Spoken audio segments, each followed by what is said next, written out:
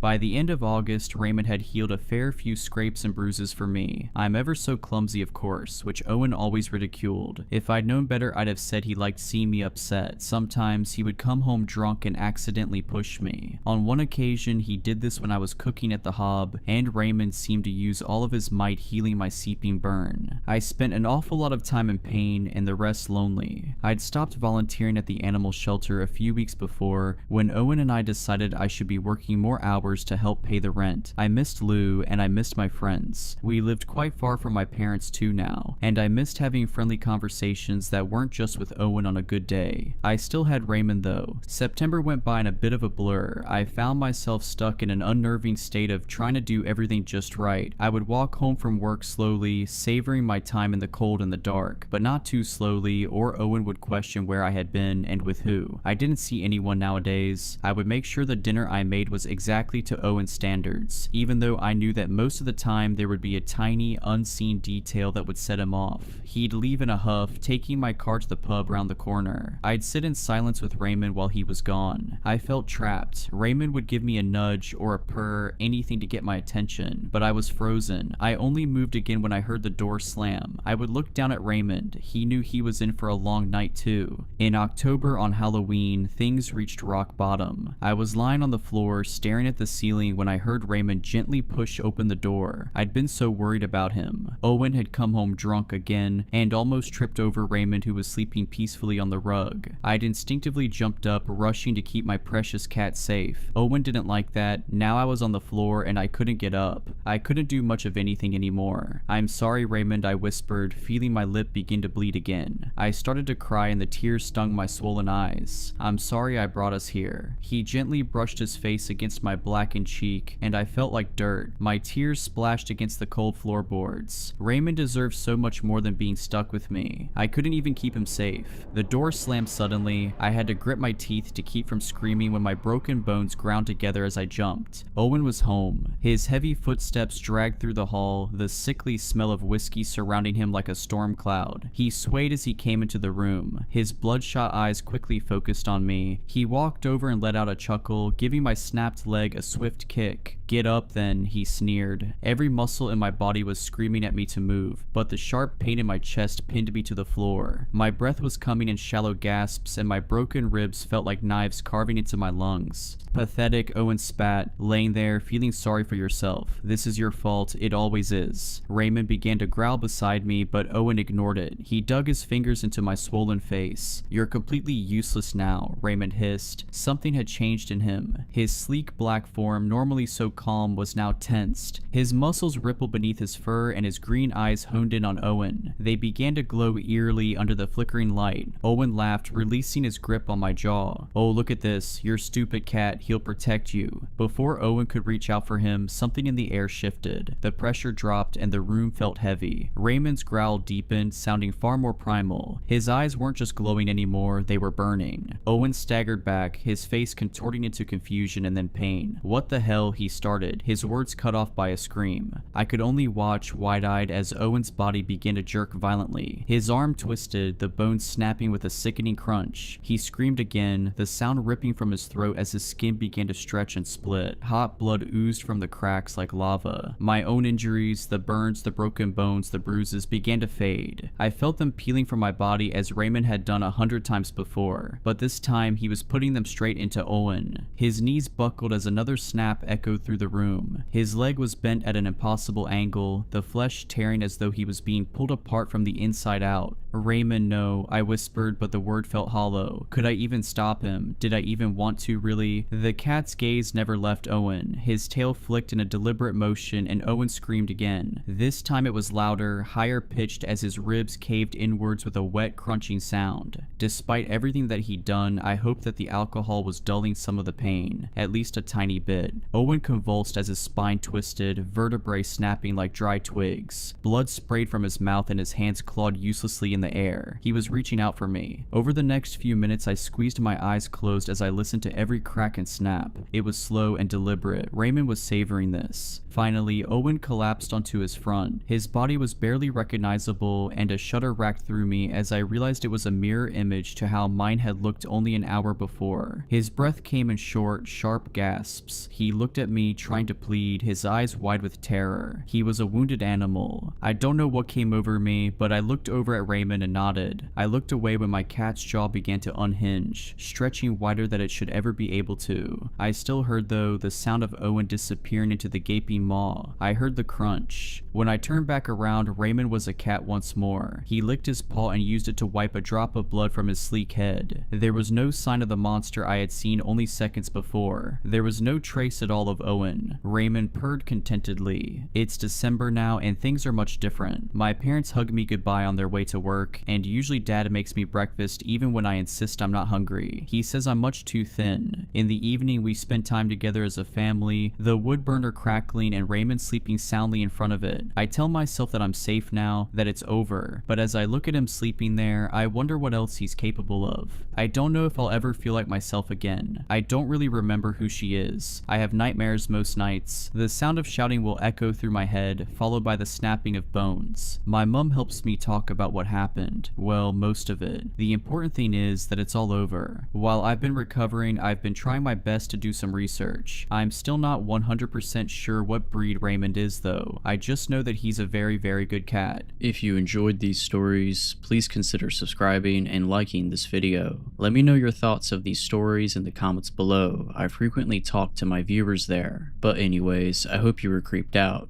Just kidding. Stay safe.